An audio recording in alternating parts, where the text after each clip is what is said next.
आप सभी को मेरा नमस्कार। फिर से आप सभी का स्वागत है एक नई सच्ची डरावनी कहानी में। ये कहानी एक सत्य घटना पर आधारित है। ये कहानी विकी नामक एक लड़का और एक बगीचे के भूत के बारे में है। तो चलिए कहानी शुरू करते हैं। ये 1970 के आसपास की बात होगी। विकी नामक एक 13 साल का लड़का अपने माता पिता और अपनी छोटी बहन मिनी के साथ उत्तराखंड के सीतापुर गांव में रहता था। विकी के पिता एक सरकारी ऑफिसर थे और उसकी मां एक गृहिणी थी। विकी 8वीं क्लास में पढ़ता था और उसकी बहन 5वीं क्लास में पढ़ती थी। विकी पढ़ाई में बहुत अच्छा था, इसीलिए स्कूल में सब उसको बहुत पसंद करते थे। विकी थोड़ा सा शरारती लड़का था। विकी के घर के पीछे एक बड़ा सा बाग था। उस बाग में बहुत प्रकार के फलों के पेड़ थे। उस बाग में सेब, संतरे, अंगूर और ढेर सारे फलों के पेड़ थे। उस बाग का एक माली था जिसका नाम सना था। सना थोड़ा अजीब सा आदमी था। वो दिखने में थोड़ा सा डरावना था और वो हमेशा शराब की नशे में रहता था। उसका घर इस बाग से थोड़ी दूर में था, लेकिन ज्यादातर समय वो इस बाग में ही रहता था। विकी हर दिन मिनी और कुछ बच्चों के साथ उस बाग में जाता था और छुपते छुपाते बाग में से फल तोड़ता था और सब बच्चों में बांट देता था। उस बाग में कुछ मुर्गियां भी थी। विकी उन मुर्गियों की भी अंडों को लेकर बच्चों में बांट देता था। ऐसे ही विकी हर दिन करता था और सना के आने से पहले अपने घर वापस चला जाता था। सना को कुछ पता नहीं चलता था। हर दिन उस बाग में रात को अजीब अजीब सी चीजें होती थी। हर रात बहुत अजीब अजीब सी आवाजें उस बाग से आती थी, जैसे कोई औरत जोर जोर से चिल्ला रही हो,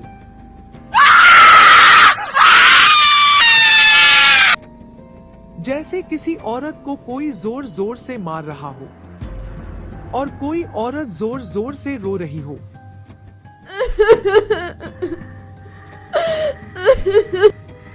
उस बाग में एक तालाब भी थी। रात को तालाब से आवाजें आती थी, जैसे कोई तालाब से पानी लेके जा रहा हो। और एक बहुत ही अजीब सी चीज सना हर रात करता था। हर रात सना उस बाग में आता था और एक सेब के पेड़ के पास कपूर का धुआं देता था, जो कि बहुत अजीब था। एक दिन विकी ने सोचा रात को वो जाके देखेगा आखिर उस बाग में ये क्या हो रहा है। विकी ने मिनी और उसके दोस्तों को इस बारे में बोला। उसके दोस्तों ने बोला रात के समय वो लोग नहीं आ पाएंगे, घर के लोग नहीं मानेंगे। फिर विकी ने कहा ठीक है, लेकिन विकी के तो मन में था देखने के लिए आखिर रात को बाग में होता क्या है। फिर विकी ने सोचा चाहे जो भी हो वो जानकर ही रहेगा आखिर उस बाग में रात को होता क्या है। फिर रात को सबके सोने के बाद विकी और मिनी उस बाग में गए। तब तक सना नहीं आया था। विकी और मिनी बाग में छुप गए और सना का इंतजार करने लगे। अचानक तालाब के पास से किसी की पायल की आवाज आने लगी।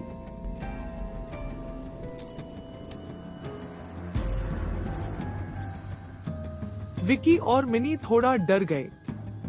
फिर लगा जैसे कोई औरत तालाब से पानी ले रही हो और गाना गा रही हो। विकी और मिनी बहुत डर गए। मिनी का शरीर डर के मारे कांप रहा था। फिर मिनी ने कहा, भाई मुझे बहुत डर लग रहा है, चलो घर वापस चलते हैं। फिर विकी ने कहा, मुझे भी डर लग रहा है, लेकिन हमें थोड़ी देर इंतजार करना होगा। ये देखना जरूरी है आखिर रात को यहाँ पर क्या होता है। तुम घबराओ मत। फिर अचानक से सेब के पेड़ को किसी ने जोर जोर से हिलाना शुरू किया। विकी और मिनी थोड़ा और ज्यादा डर गए।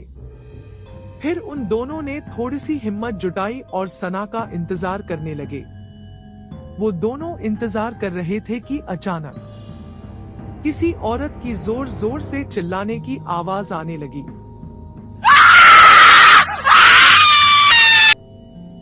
जैसे कोई किसी औरत को मार रहा हो। विकी और मिनी बहुत डर गए। वो दोनों डर के मारे वापस जाने ही वाले थे कि अचानक किसी औरत की पायल की आवाज आने लगी।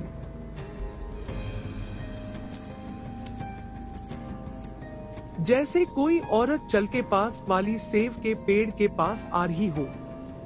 विकी और मिनी फिर से छिप गए। अचानक एक औरत की रोने की आवाज आने लगी।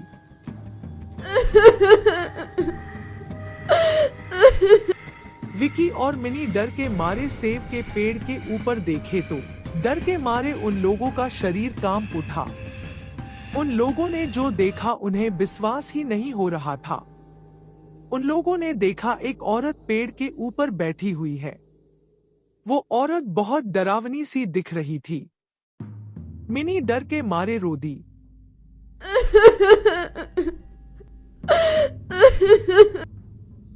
फिर विकी ने मिनी को थोड़ा संभाला और वो बोला, मिनी चुप हो जाओ, ये औरत जिंदा नहीं है, ये एक भूत है। शायद ये इस बगीचे का भूत है, जिसके कारण यहाँ पर अजीब सी चीजें होती हैं। तुम चुप हो जाओ वरना ये हमें मार देगी। फिर मिनी थोड़ा चुप हो गई।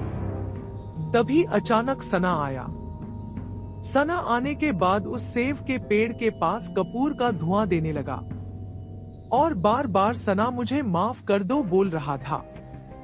फिर थोड़ी देर बाद विकी ने देखा वो औरत गायब हो गई। फिर विकी ने थोड़ी सी हिम्मत जुटाई और वो सना के पास गया। सना विकी और मिनी को देखकर चौंक गया। फिर विकी ने सना से पूछा, तुम इतने रात गए, यहाँ क्या कर रहे हो? और वो औरत कौन थी? सना थोड़ा डर गया और वो बोला, कौन सी औरत? यहाँ पर कोई औरत नहीं है, आप लोगों को वहम हुआ होगा। फिर विकी ने सना को बोला, तुम सच बोलो नहीं तो मैं मेरे पिताजी को बुलाऊंगा और सबको तुम्हारे बारे में बताऊंगा। फिर सना थोड़ा डर गया और वो बोला, तुम लोग किसी से कुछ मत बोलो, बदले में इस बाग से जितना फल चाहो लो, मैं कुछ नहीं कहूँगा। फिर विकी ने कहा, ठीक है, हर दिन मैं और मेरे दोस्त फल लेंगे और मुर्गी का अंडा भी, बदले में मैं किसी से कुछ नहीं कहूँगा। सना ने कहा, ठीक है। उसके बाद से हर दिन वही हुआ। हर दिन विकी और उसके दोस्त उस बाग से फल और मुर्गी का अंडा लेते थे और सना उन लोगों को कुछ नहीं कहता था। ऐसे ही दिन चलते रहे। सना का एक 20 साल का बेटा था। उसका नाम सोमू था। सोमू की शादी सुनीता नामक एक लड़की से हुई। सुनीता दिखने में बेहद सुंदर थी, लेकिन शादी के बाद सुनीता हमेशा सना के पास रहती थी। वो हमेशा सना के ऊपर गुस्सा किया करती थी। घर में किसी के साथ वो बात नहीं करती थी। बहुत ही अजीब सा व्यवहार सुनीता का था। एक दिन अचानक सुनीता चिल्लाने लगी और सना को गाली देने लगी। सना की पत्नी को सुनीता ने धक्का भी मारा। सोमू कुछ बोला तो सोमू को मारने लगी। सब बहुत हैरान हो गए, आखिर ये क्या हो रहा है। फिर सना ने एक तांत्रिक को बुलाया। विकी को जैसे ही इस बारे में पता चला, वो सना के घर पर गया और छुप के देखने लगा, आखिर क्या हो रहा है। विकी ने देखा तांत्रिक आया और सुनीता को बुलाया। सुनीता ने जैसे ही तांत्रिक को देखा, वो चिल्लाने लगी,